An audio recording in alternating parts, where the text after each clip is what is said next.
नमस्कार, मैं संदीप कुमार। इस समय हम मौजूद हैं भिवंडी के लगभग 27 किलोमीटर की दूरी पर शाहपुर मुंबई नासिक हाईवे पर, जहां आपको बता दें कि वालसिन का ये ग्राउंड है। और यहां पर आपको बता दें कि जिजाऊ संगठन के माध्यम से एक निराधार मेड़ावा का आयोजन किया था, जिसमें आपको बता दें कि खासकर आगामी लोकसभा के चुनाव को लेकर नीलेश भगवान सामरे, जो कि जिजाऊ संगठन के संस्थापक अध्यक्ष हैं, इनके माध्यम से यहाँ पर एक जनसभा का आयोजन किया गया था। जहाँ आपको बता दें कि आप ठीक हमारे पीछे सामने देख सकते हैं कि वहाँ पर सभा का जो है संबोधित किया जा रहा है। कई मान्यवर वहाँ पर मौजूद हैं। सभी लोग आने वाले आगामी चुनाव को लेकर, जो यानी कि जो सांसद का चुनाव है, उस सांसद के चुनाव को लेकर जो है अपनी तैयारियों में जुट चुके हैं। जिजाऊ संगठन भी अपनी कमर कस चुकी है। नीलेश सामरे ने अपने मन से आपको बता दें कि कई ऐसे बयाने दिए हैं, जिसमें आपको बता दें कि जो हाल ही में सांसद है उनके ऊपर काफ़ी गंभीर आरोप भी लगाते हुए दिखाई दिए। क्या है पूरा मामला हम आपको जरूर सुनाएंगे, लेकिन आपको बता दें कि जिजाऊ संगठन के संस्थापक अध्यक्ष के माध्यम के पिछले 15 सालों से सामाजिक कई ऐसे कार्य किए जा रहे हैं, जिसपे आपको बता दें कि चाहे वो आरोग्य की बात की जाए, सोशल एक्टिविटी की बात की जाए, विद्यार्थियों की सेवा की बात की जाए, बाढ़ जैसे मंजर की बात की जाए, चाहे हम आपको बता दें कि मानसून में या भूकंप जैसे कई ऐसे जो मतलब हम कह सकते हैं कि आफत आई है, उस आफत में जिजाऊ संगठन हमेशा लोगों के बीच में अपनी कमर कस के खड़े रहती है। और उसी भी आपको बता दें कि यही सारी जो उनके जो कार्य है, उसी कार्य को लेकर जो है जिजाऊ संगठन आने वाले लोकसभा के चुनाव के तैयारी में जुटी हुई है। जिजाऊ संगठन के संस्थापक अध्यक्ष का मानना यह है कि अगर किसी भी पार्टी ने अगर उनको टिकट नहीं दिया तो वो अपक्ष भी लड़ेंगे। इस तरह की बात जो है क्लियर होती हुई दिखाई दे रही है, यानी कि जिजाऊ संगठन के संस्थापक अध्यक्ष नीलेश भगवान सामरे जो है वो चुनावी मैदान में उतरने वाले हैं लोकसभा के। त्या आपल्या सर्वांच्या मातोश्री बाळासाहेब जिजाऊपासून तर आता बसलेल्या विमलताई पश्चेपर्यंत ज्याने खास कळगे खाऊन गरिबीमध्ये आमच्यासारखी पोरं हजारो मुलांना शिक्षणाची व्यवस्था नाही। आपल्याला या लोकसभा मतदारसंघातील प्रत्येक विद्यार्थ्याला गुणवत्तेचे शिक्षण मिळालेच पाहिजे, हा निर्धार करायचा आहे। आज आपल्याला करायचा आहे आरोग्याचा निर्धार। गोरगरीब प्रत्येक व्यक्तीला ज्याप्रमाणे श्रीमंत अधिकारी लोक किंवा लोकप्रतिनिधी जशा आरोग्य सुविधा घेतात, तशा प्रकारचा लाभ आपल्या प्रत्येक व्यक्तीला मिळाला पाहिजे, याचा निर्धार करायचा आहे। आपल्याला निर्धार करायचा आहे महिला सक्षमीकरणाचा। प्रत्येक महिला ही आपल्या पुरुषाबरोबरच खांद्याला खांदा लावून तिने काम केलं पाहिजे। ज्याप्रमाणे आता आपण मंचावर बघतोय का एका बाजूला डेप्युटी कलेक्टर साहेब बसले, तर एका बाजूला IIT झालेली आपली समृद्धी बसलेली, त्याप्रमाणे प्रत्येक ताई आपली व्यवस्थित रोजगाराला लागली पाहिजे, हे आपल्याला बघायचंय। मग अगदी घर बसल्या तिला मुलांचं शिक्षण सांभाळून, घरची कामं सांभाळून जो रोजगार तिला देता येईल, उदाहरणार्थ साबण बनवणे, अगरबत्ती बनवणे, शॅम्पू बनवण्यापासून जो व्यवसाय ती सांगेल तो व्यवसायाचं ट्रेनिंग देऊन तिला आपल्याला तयार करायचं आहे। त्याचबरोबर आपल्याला करायचं आहे की युवकांची बेरोजगारी आज मोठा प्रश्न आपल्याकडे उभा आहे। का युवकांकडे घरोघरी पोरं शिकलेली विद्यार्थी आहेत, परंतु ही बेरोजगारी संपवण्याचा निर्धार करायचा आहे आपल्याला जिजाऊला। येत्या एका वर्षामध्ये कोकणच्या 5 जिल्ह्यामधून किमान 5000 विद्यार्थ्यांना सरकारी नोकरी लागली पाहिजे, हा निर्धार करायचा आहे आपल्याला। आणि का मिळू शकत नाही? आपल्या संस्थेच्या 45 अभ्यासिका आहेत, प्रत्येक 30 पोलीस अकॅडमी, 30 ठिकाणी गट क आणि ड चे ट्रेनिंग क्लासेस आहेत, जेणेकरून आपल्याला आपला विद्यार्थी घडलाच पाहिजे। आता माझ्यानंतर वक्तव्य करणार आहेत मोहिनी भारमलच्या सासूबाई, कशा परिस्थितीमध्ये विद्यार्थी शिकला। मगाशी डेप्युटी कलेक्टर साहेबांना वेळ कमी होता, नाही तर त्यांनीही सांगितलं असतं कशा प्रकारे शिक्षण घेतलं। आज कुठेही कुणाला काळजी करण्याचं कारण नाही का बाबा अंथरूण पाहून पाय पसरा, असं कुठल्याही मायमाऊलीने किंवा वडीलधाऱ्यांनी आता विद्यार्थ्यांना सांगण्याची गरज नाही।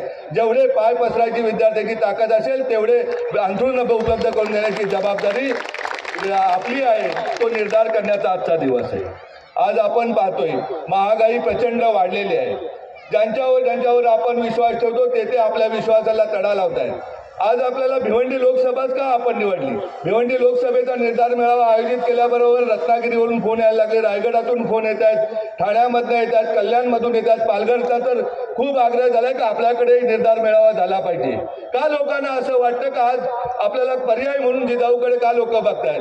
त्याला कारण आहे दादांनो, तायांनो, मायमाऊलींनो, का गेली 15 वर्ष एक शेतकऱ्याचा मुलगा, एसटी कंडक्टरचा मुलगा नीलेश सामरे आपल्याशी बोलतोय। त्यांनी 15 वर्षामध्ये ठरवलं की आपल्याला आपल्या भागाचा विकास करायचा आहे, आपला विद्यार्थी शिकवायचे, शिकून त्याला चांगल्या प्रकारची नोकरी मिळाली पाहिजे। आणि या जिल्ह्यातील नव्हे ते कोकणाच्या 5ही जिल्ह्यातील कुठलाही रुग्ण उपचाराशिवाय दगावता कामा नये आणि या नुसत्या निवडणुकीपुरती येणारे आश्वासन नाही तर ठोस काम करण्याचं काम आपली जिजाऊ करते का आपल्या संस्थेचं महाराष्ट्रात नव्हे देशातील कुठल्याही पक्षाचे रुग्णालय नसेल असं आपलं सशस्त्र रुग्णालय आहे. कुठल्याही संस्थेचं नसेल. संस्था असतात आपल्याकडे आपल्या नावाने दुकान मांडून कोट्यावधी रुपये जमा करणारे. उद्या एखादं रुग्णालय करायचं झालं 10 कोटीचं तर त्याच्या नावाने 100 कोटी रुपये समाजाकडून वर्गण्या घेणारे आपण बघितलेले आहेत. परंतु जे कष्टाचे पैसे येतात त्या कष्टाच्या पैशाचा उपयोग हा माझ्या समाजाच्या आरोग्यासाठी झाला पाहिजे. अगदी NICU पासून तर कॅन्सरपर्यंत. आज येताना बाबांनी गंमत सांगितली का आज आपल्या हॉस्पिटलमध्ये 8 किलो वजनाची गाठ एका रुग्णाच्या पोटातून काढली ती कॅन्सरची. त्याच्याबरोबर जे आले होते ते पार पळून गेले फॉर्म भरले का उद्या हा रुग्ण मिळाला तर. पण परमेश्वर किंवा आपल्या सगळ्यांच्या आशीर्वादाने तो रुग्ण एकदम सुखरूप आहे. आज येताना दुसरी एक गोष्ट सांगितली. भिवंडी तालुक्यातल्या भारोडी गावचे एक नागरिक होते. आमच्याकडे एक ॲडव्होकेट मॅडम होत्या. त्या मॅडमचे सख्खे मामा 8-8.5 तास त्यांच्या ऑपरेशनचे लागले. दादांनो आज लीलावती सांगा, बॉम्बे सांगा, टाटा सांगा, या सगळ्या हॉस्पिटलला ज्या सोयी सवलती आहेत त्या आपल्या जिजाऊच्या रुग्णालयामध्ये आणि त्या रुग्णालयाचा लाभ आपल्याला आम्हाला सर्वांना घ्यायचा. आणि या सर्व सोयी कष्टानुसार आलेल्या पैशातूनच होत असतात. नाही तर आपल्याकडे भिवंडी लोकसभा क्षेत्रात सांगायचं गेलं तर कुठलाही महोत्सव असो, कुठलाही कार्यक्रम असो, कुठलाही समाजाचा कार्यक्रम असो त्याच्या नावाने कुठेतरी गोडाऊनमधून दादागिरी करून पैसे घेतले जातात. कुठल्या तरी पुढाऱ्याचा फोटो लावण्यासाठी तो मोठ्या प्रमाणात खंडण्या वसूल करून त्या मंडळाला देत असतो. तशा प्रकारची आपली जिजाऊ नाही. जिचं नावच जिजाऊ आहे, जिने वास्तव्य या शहापुरात केलेलं आहे, त्या जिजाऊच्या कुठेही अंगाला डाग लागणार नाही. ही जबाबदारी आपली आहे. आज आपल्याला निर्धार करायचा आहे. मला खूपसे लोक प्रत्येक तालुक्यामध्ये मिटिंग घेत असताना भिवंडी लोकसभा क्षेत्रात सांगतात आपण निवडणुकीला उभे राहायला पाहिजे, आपण निवडणुकीला उभे राहिले पाहिजे. त्याच गोष्टीचा आज विवंचना करण्यासाठी मी आपल्यासमोर उभा आहे. निवडणुका तर मी अनेक वेळा पत्रकारांना सांगत असतो. मागच्याच मला वाटतं महिन्यापूर्वी शहापूर येथे एक मीटिंग झाली, प्रेस कॉन्फरन्स झाली. कारण निवडणुका हा आमचा धंदा नाही, आमचा व्यवसाय आहे आणि व्यवसायातून आलेल्या कष्टाच्या पैशातून आमचा समाज उभा राहिला पाहिजे. जो मुंबईच्या बाजूला समाज आहे 5 जिल्हे. आजही आम्ही हॉटेलमध्ये काम करणारा वेटर, आम्ही गाडी चालवणारा ड्रायव्हर, आम्ही घरात घरकाम करणारी बाई, आम्ही घरात जेवण बनवणारी बाई, आम्ही हे चित्र सगळं आम्हाला बदलायचे आणि त्यासाठी जिजाऊ काम करते. परंतु जेव्हा जेव्हा या देशामध्ये अनाचार चालू होतो, अंधाधुंद चालू होतो, त्यावेळेस आपल्याला काही निर्णय घ्यावे लागतात. बंधुभगिनींनो, तर त्याला विलास असतो, कट्टर असतो. आपण सांगतो का राजकारण हे घाणेरडं क्षेत्र आहे आणि भिवंडी लोकसभा तर आपल्याला सर्वांना माहितीच आहे. मी परवाच येत असताना 2 तरुण पडगामधून माझ्या गाडीत बसले. येताना ते मला दाखवतात ही या पाटीलची साईड, एवढ्या मोठ्या उपनेत्यांचा भाऊ आहे, ती बंद पाडली. त्याच्या पुढे आल्यानंतर दाखवली वडवलीजवळ फाटा आहे तिथे काही एका गुजराती माणसाची साईड, ती बंद केली. त्याच्या पुढे आल्यानंतर राईट साईडला साईड दाखवली की शेतकऱ्याची साईड, ही बंद केली. जेव्हा राजकारणी मंडळी राजकारण सोडून राजकारण हे समाजसेवेचे साधन आहे समजून फक्त आणि फक्त पैसे कमावण्याचं किंवा दादागिरी करून गाव गुंडाप्रमाणे जर दादागिरी करून लोकांना जर त्रास देत असतील तर जिजाऊला राजकारणात उतरावं लागेल. दादा जेव्हा अनाचार झाला, जेव्हा समाजावर संकट आलं, तेव्हा प्रभू रामाला जन्म घ्यावा लागला. तेव्हा छत्रपती शिवाजी महाराजांना जन्म घ्यायला लागला, डॉक्टर बाबासाहेब आंबेडकरांना जन्म घ्यावा लागला. आपण तेवढे मोठे नाहीत, परंतु एक शेतकऱ्याचा मुलगा जर एवढं करू शकत असेल, ज्या गावामध्ये 200 लोकांचं गाव आहे तिथे 130 खाटाचं रुग्णालय आहे, 8 CBSE स्कूल चालवत असेल, 45 अभ्यासिका चालवत असेल, तर त्याच्यासाठी निवडणूक हा काही नाही. मी शहापूरच्या पत्रकारांना सांगितलं, चहामध्ये बिस्किट खातात ना, याच्यापेक्षाही कठीण गोष्ट माझ्यासाठी निवडणूक नाही. कारण माझा जनसंपर्क गेले 15 वर्ष तळागाळातल्या शेवटच्या माणसापर्यंत जिजाऊ पोहोचले. माझा प्रत्येक कार्यकर्ता, माझ्या भगिनी, माझ्या कार्यकर्त्या भगिनी, या प्रत्येक शेवटच्या माणसापर्यंत कुठलाही रुग्ण असला तो आपल्या घरचा रुग्ण आहे समजून त्याला सेवा देत असतात. आणि या राजकारणाच्या पलीकडची आपली जिजाऊ आहे. जेव्हा समृद्धी IIT होते ना, त्याच दिवशी विचार केला तर दरवर्षी आपल्या महाविद्यालयातून 40 विद्यार्थी IITला गेले पाहिजेत आणि इयत्ता 9वी पासूनच आपण JEE आणि नीटचे क्लासेस चालू केले आहेत. दादा तर त्यासाठी आपण IIT टीचर आणलेले आहेत. कारण उद्याला जिनी पिकवायची असेल तर जाड्याचा भात लावून कधी जिनी पिकत नसते. जिनी पिकवायची असेल तर जिनीच लागते. त्या दृष्टीने आपण IIT टीचर आणलेले आहेत आणि मी नक्कीच सांगतोय तुम्हाला का पुढच्या काही वर्षांतर किमान दरवर्षी 40 विद्यार्थी IITलाच जातील. किमान 40 विद्यार्थी गव्हर्नमेंट मेडिकल कॉलेजला जातील, MBBS साठी जातील. 40 विद्यार्थी नागनाथ सारखे अधिकारी होतील आणि 40 विद्यार्थी आपल्याला न्याय व्यवस्थेमध्ये जातील. अशा प्रकारची व्यवस्था आपण निर्माण केलेली जातात. आपण भिवंडी तालुका लोकसभा सांगितलं तर फक्त आणि फक्त काय केलं आपल्या लोकप्रतिनिधींनी जाब विचारू नये का? आपण किती रेल्वे गाड्या वाढल्या.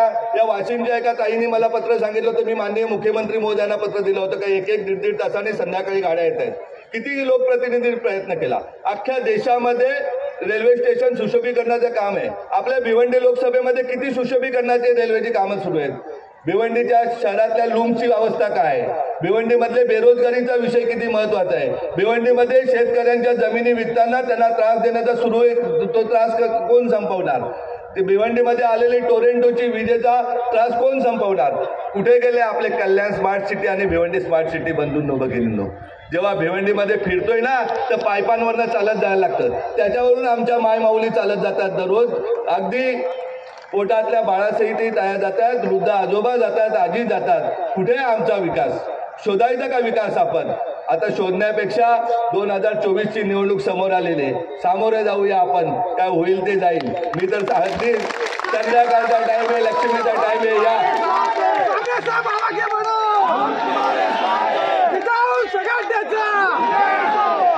तुम साथ है इसलिए मैं बोल रहा हूं. मला माहिती आहे माझ्याबरोबर या मायमाऊलींचा आशीर्वाद आहे. त्याचबरोबर सर्व धर्मगुरू, कारण जिजाऊ काय कुठली जात एक जात मत नाही, सर्व जातीपाती पलीकडे एक माणूस म्हणून काम करत असताना सर्वच धर्मगुरू आज आपल्याकडे आणि सर्वांचा आशीर्वाद आपल्याला आहे. त्यामुळे हा शब्द आपल्या डायरीत नाहीच आहे. मी आजही सांगतो, मी 2-3 प्रेस कॉन्फरन्स सांगितलं, ज्या दिवशी निवडणुकीला निलेश सांबरे फॉर्म भरेल त्या दिवशी 5 लाख मतांनी निवडून येईल एवढं तुम्हाला 100% सांगतो. कारण निवडणूक काय माझ्या मुलांना खंडण्या वसूल करण्यासाठी मी निवडणूक नाही लढणार.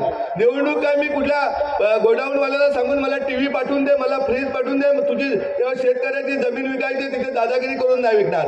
निवडणूक ही डॉक्टर बाबासाहेब आंबेडकरांना अभिप्रेत असलेली लोकशाही देण्यासाठीच मी निवडणूक लढणार.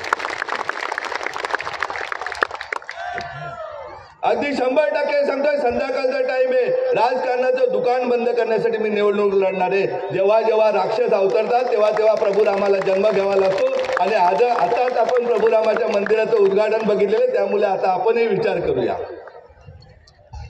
ही दहशत थांबवायची तर कोणाच्या तरी घरी शिवाजी जन्माला आलाच पाहिजे. त्याचा आपण बघतोय अनेक शिवाजींना आपण शिवाजी समजून त्यांच्या मागे लागतो आणि निवडणुकीच्या 4-8 दिवस अगोदर ते कुठेतरी गायब होतात, ते आपल्याला दिसतच नाही. हे सगळं बंद करायचे असेल तर तुम्हाला सांगतोय ताट मानेने. राजकीय पक्ष हे सर्वच चांगले असतात, त्यांच्या घटना चांगल्या असतात, त्यांचे विचार चांगले असतात, परंतु एखाद्या व्यक्तीचं वृत्तीच वाईट असते की ती कुठेही गंगेच्या पाण्यात जरी धुतली तरी तिला पैसा करप्शन अगदी 10 लाखाच्या कामापासून शेतकऱ्यांच्या जमिनीपर्यंत, गोडाऊनवाल्यांच्या धंद्यापर्यंत, छोट्या छोट्या कामामध्ये कुठून पैसा मिळेल असं होतंय. त्यावेळेस आपल्याला राजकारणात पडावं लागेल दादांनो.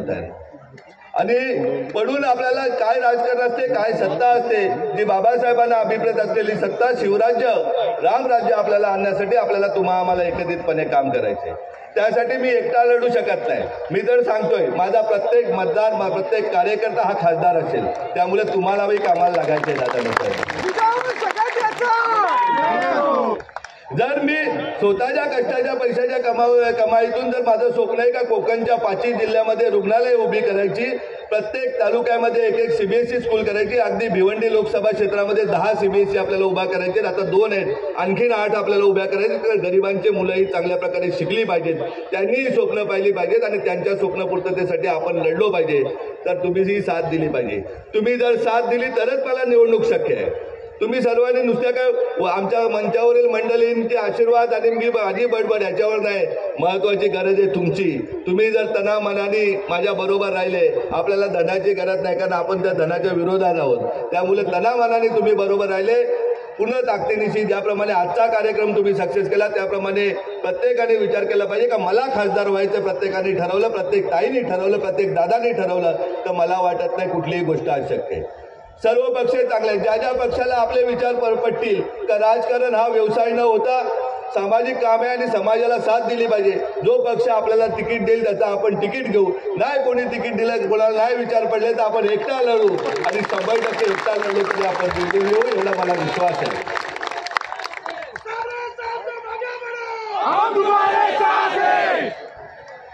आप साथ में रहेंगे तो हम आगे जाएंगे और आपको ही साथ में लेके जाएंगे, इतना शब्द आपको देता हूँ. उशीर खूप झालेले आपल्याला महापती साहेबांना ऐकायचे आणि मोहिनी बारमलच्या सासूबाईंचं पण ऐकायचं, आणखीन 2-3 विद्यार्थ्यांचे विचार ऐकायचे. म्हणून मी आता थांबतोय. पुढे 10 ते 12 दिवसामध्ये आपण पालघर लोकसभेचा एक मेळावा घेणार आहे. त्यानंतर बघूया कल्याण आणि ठाणा आणि शेवटचा मेळावा आचारसंहितेच्या अगोदर आपला रत्नागिरी असेल. ज्या वेळेस अनित्य माजेल त्या वेळेस आपल्याला आम्हाला प्रत्येकाला घराघरामध्ये शिवाजी जन्माला घालावं लागेल, जिजाऊ जन्माला घालावं लागेल एवढं सांगतो आणि मी थांबतो. जय हिंद, जय महाराष्ट्र.